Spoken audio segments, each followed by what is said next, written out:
বাবুর্চিদের স্টাইলে আজকে আমি কলিজা দিয়ে মুগ ডাল রান্না করে আপনাদের সাথে শেয়ার করছি।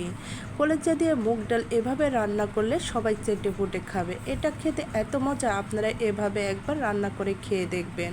আর যারা খেয়েছেন তারা তো অবশ্যই জানেন। এই যে বন্ধুরা, এখানে আমি কলিজা নিয়েছি।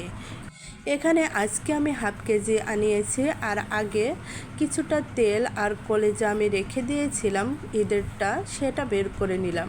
এখন সবগুলো একসাথে কেটে ধুয়ে আমি রান্নায় চলে যাব। এই যে আপনাদের কাটা দেখালাম না, কারণ ভিডিওটি বড় হয়ে যাবে। এমনিতেই মানুষ বড় ভিডিও দেখতে চায় না।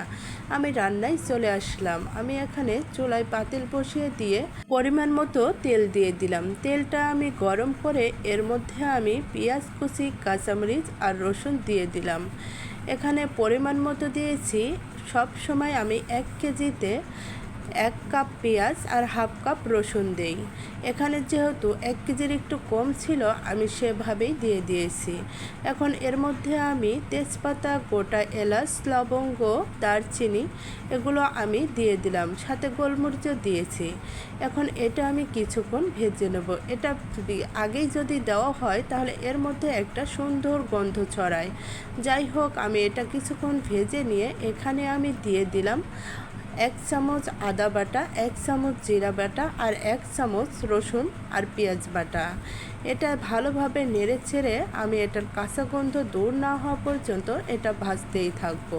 এটা আমি এই যে ভালোভাবে নেড়ে ছেড়ে নিচ্ছি, কারণ এটা এভাবে নেড়ে ছেড়ে না নিলে এটার কিন্তু একটা কাঁচা গন্ধ থাকবে। এই যে আমি ভালোভাবে এটা কষিয়ে নিয়েছি। এখন এর মধ্যে আমি সব গুঁড়ো মশলা দিয়ে দেব। এখানে আমি 1 চামচ দিয়ে দিলাম মরিচের গুঁড়া আর হাফ চামচ দিলাম হলুদের গুঁড়া। আপনারা সব সময় হলুদের গুঁড়াটা কম দিবেন, কারণ হলুদের গুঁড়া বেশি দিলে খেতে মজা হবে না, একটা গন্ধ থাকবে। আপনারা অন্য মশলা যদি 1 চামচ দেন তাহলে হাফ চামচ দিবেন হলুদের গুঁড়া।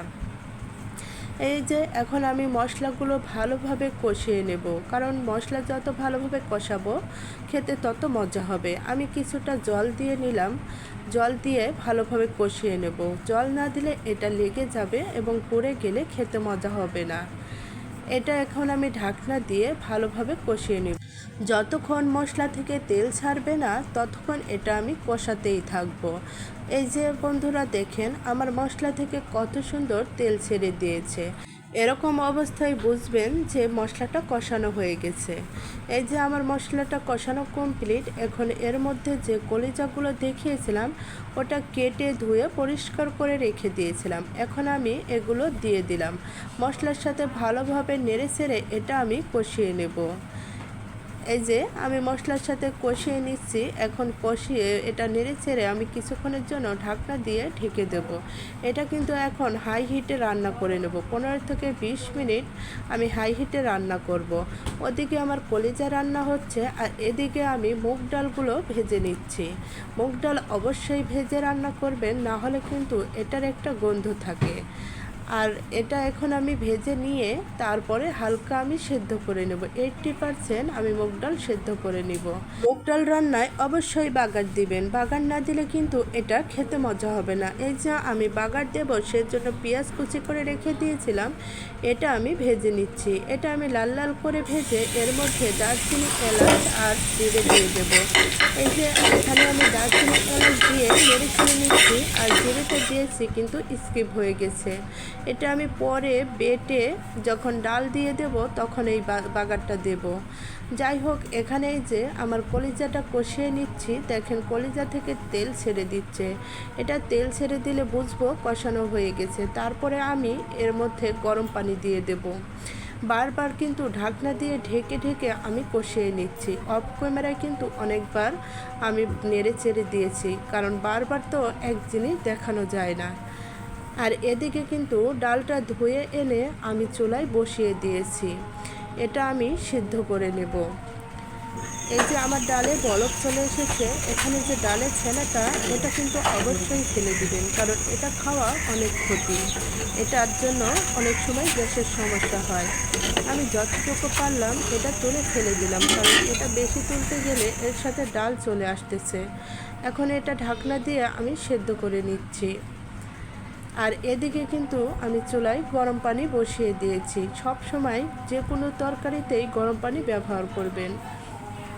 এই যে আমার কলিজাটা কষানো কমপ্লিট, এখন আমি এর মধ্যে গরম পানি দিয়ে দেবো। এজন্যই আগের থেকেই আমি গরম পানি করে রেখে দিয়েছিলাম। এখন আমি গরম পানি সামান্য পরিমাণ দিলাম, কারণ এমনিতেই কলিজাটা প্রায় সিদ্ধ হয়ে গেছে। এখন এই পানিটুক শুকানো পর্যন্ত আমি রান্না করে নেব। এই দেখেন রান্নায় বলক চলে এসেছে। এদিকে আমার ডালটা আমি দেখছি সেদ্ধ হয়েছে কিনা, কিন্তু আমার ডালটা ভালো করে সিদ্ধ হয়নি। আর কিছুক্ষণের জন্য আমি ঢাকনা দিয়ে লো হিটে রেখে দিলাম। এবার দেখছি আমার ডালটা সিদ্ধ হয়ে গেছে। আমি কিন্তু এটা পুরো সিদ্ধ করব না, 80% সিদ্ধ করব, তাহলে এটা রান্না করতে করতে পুরোটা সেদ্ধ হয়ে যাবে। আর আপনারা যদি এটা পুরোটা সেদ্ধ করে নেন তাহলে কিন্তু রান্না করার সময় এটা গলে যাবে, আর এই ডালটা গলে গেলে খেতে ভালো লাগে না। আর এখানে আমি দিয়ে দিলাম গরম মশলার গুঁড়া। এটা কিন্তু সামান্য পরিমাণে দিতে হবে, না হলে কিন্তু এটার একটা গন্ধ লাগে। আমি এর মধ্যে হাফ চামচের মতো দিয়ে দিয়েছি। আমার রান্নাটা শেষের দিকে দেখেন রান্নার কালারটা কত সুন্দর এসেছে। এখন এর মধ্যে আমি ডাল দিয়ে দেব। ডালটা আমার সিদ্ধ করে রেখে দিয়েছিলাম, এখন আমি এর মধ্যে ডালটা দিয়ে দিচ্ছি। ডালটা দিয়ে আমি কিছুক্ষণের জন্য আবারও কষিয়ে নেব। এখন এই ডালটা আমি নেড়েচেড়ে কলিজার সাথে ভালোভাবে মিশিয়ে দিয়ে ঢাকনা দিয়ে কিছুক্ষণ ঢেকে রেখে দিব। আর এখনও আমার যেসব বন্ধুরা আমার ভিডিও দেখছেন একটা লাইক দিয়ে দিবেন, আর যারা লাইক দিয়েছেন তাদেরকে অসংখ্য ধন্যবাদ। আর আমার পরিচিত বন্ধুদের কাছে সব সময় আমার একটাই অনুরোধ, অবশ্যই একটা করে কমেন্ট রেখে যাবেন, তাহলে ওই কমেন্ট ধরে আমি আপনাদের বাসায় পৌঁছে যেতে পারবো। এই যে আমার ডালটা কষানো কমপ্লিট, এখন এর মধ্যে আমি পরিমাণ মতো জল দিয়ে দিচ্ছি। এই যে বন্ধুরা, আমি এখন এটা বলক আসার অপেক্ষায় রয়েছে। এটা কিন্তু বলক চলে এসেছে, কিন্তু এটা স্কিপ হয়ে গেছে। এই যে আমার ডালটা রান্না প্রায় শেষের দিকে। এখন আমি যে বাগারটা তুলে রেখেছিলাম এটা বেটে দিয়ে দিলে আমার রান্নাটা হয়ে যাবে। এই যে আমি বেটে নিয়েছি, এখন এর মধ্যে আমি দিয়ে দিচ্ছি। এই যে বাগারটা দিয়ে দিলাম। সব সময় এই ডালটা রান্না করলে বাগার দেওয়ার চেষ্টা করবেন, বাগারে কিন্তু স্বাদটা দ্বিগুণ হয়। আমার রান্না কমপ্লিট হয়ে গেছে। দেখেন রান্নার কালারটা কত সুন্দর এসেছে আর কত ঘন হয়ে গেছে। এটা খেতে এত মজা হয়েছিল, যারা এভাবে রান্না করে খাননি তারা বুঝবেন না, আর যারা খেয়েছেন তারা জানবেন এটা খেতে কত মজা। যাই হোক, এভাবে রান্না করে খেয়ে দেখবেন, আর আমার কথার মধ্যে ভুল থাকলে সবাই ক্ষমার দৃষ্টিতে দেখবেন। এই যে আজকে আমি কি কি রান্না করেছি আর কি দিয়ে ভাত খাচ্ছি লাস্টে আমি সেটাই আপনাদের সাথে শেয়ার করলাম। এখানে মুগ ডাল আছে, রোস্ট আছে, আর বেগুন ভাজি আছে, আর সাথে শসা আছে। সবাই ভালো থাকবেন, সুস্থ থাকবেন।